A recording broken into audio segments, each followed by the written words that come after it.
The Michigan State University Office of K-12 Outreach has a long-standing commitment to outreach and service as part of MSU's land-grant mission. K-12 Outreach works to connect research by the nation's leading experts with practice in schools and districts across Michigan, the U.S., and the world. The following program is one example of this work. It isn't that schools have failed. This is mythology generated by politicians and business people and whatever. It is that what we did well for a long time is not good enough anymore. Right? The rules have changed, the outcomes, the demands have changed, and we need to get a heck of a lot better than we were. Work we've done over the years has been pretty clear that there are two foundations of great schools. One is academic press, and one is this powerful sense of community or culture in schools. Principals make 1,200 decisions a day. Every one of those 1,200 decisions need to be seen through these two lights. And if you can do that, you can make a difference. And it's the same thing for teachers. Teachers make 1,500 decisions a day with kids. It's the ability to use the two eyeballs on every one of those decisions. We had spent a huge amount of time over the years on one, a fair amount of time on the second. But schools, by and large, over the last 15 or 20 years, have morphed into almost 100% focus on the academic press. No teachers are going to get 3 more hours a day to work, or 6 more minutes a day to work. Principals aren't going to find magically additions to their workday.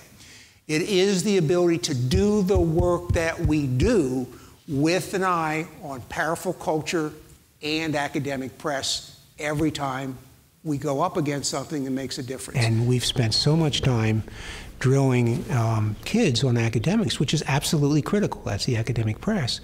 That this has become displaced. And I think that's a real, I coined the term academic press, so I appreciate and like it. But you can't win if you do not create a culture, community of caring for kids, where they have deep, trusting relationships with adults. It's not going to happen. Well, well, we do that, Murph. That's not a problem. So the question is, I come and visit you. I'm at your school. You're the teacher leaders, and you're the principal, and you're out there greeting kids when they come off the bus in the morning. So my question is, I have my two eyeballs. I'm listening to the discussion. I'm listening to the discussion through the lens of academic press and culture. So when I hear the dialogue, I will expect to hear the adults talking to students about academics and forging personal, deep connections with kids. Right? So every time you have an academic intervention, you want to promote a relationship, and every time you want to promote relationships with kids in the service of learning, right? That's why the kids are in school. So it really is that DNA model that will work, and you can't do it with just half of the model. It's not an abstract. You have to see things through those lenses. If you see through those lenses, you will act through those lenses. And since every great school rests on 2 feet, powerful culture and strong academic press, you are moving the organization, the school, exactly where you want it to go. You don't have a choice. You have to bring academic press and community to life, or you can't win. You can't win only with community, and you can't win only with academic press.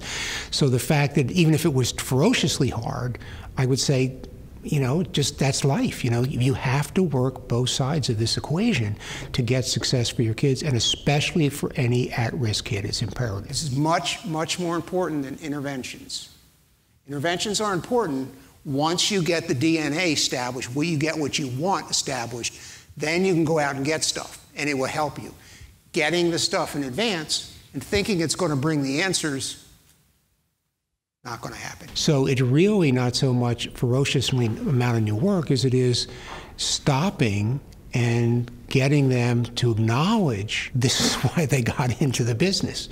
They want to be with kids. They want to share the life of kids. They want to help kids. They want to have kids who are cared for and taken care of. So we know all the kids. We know how they do on this test. We know how they do on that test. We follow them. We know what gains have been made, what's been lost. You have a wall over here. All of you have it. Every hand will go up. Every kid is being tracked. You have no wall over here for culture, for pastoral care. You need in your school the other wall. And if you don't create the analog to that wall over there, it won't happen. Get this wall built and populate it with evidence.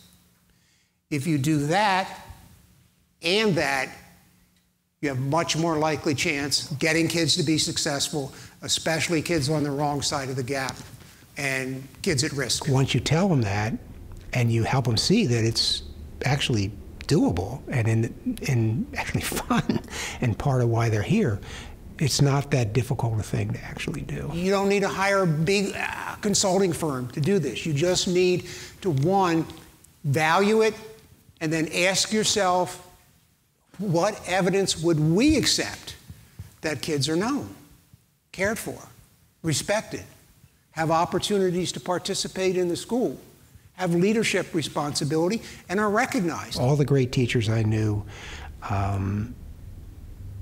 were just respected and in some cases loved by their students.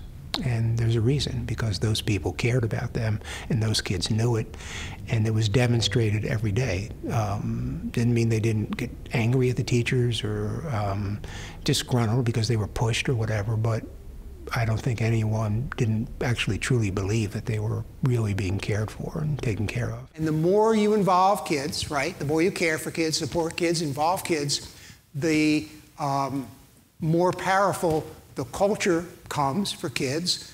If you get that right, then you begin to see changes in children in terms of self-esteem and motivation and commitment and involvement, and you will see changes in their engagement, and you will see kids who are much more successful than they have been in terms of learning, which is the whole storyline. It's Academic Press. Powerful culture, powerful community. This is it. This is the magic formula. We don't need 7 hands, 6 fingers. That's what we need. And if those are the things, then you have to measure A and you have to measure B. It's just that simple. And if you don't, what you don't measure will not happen.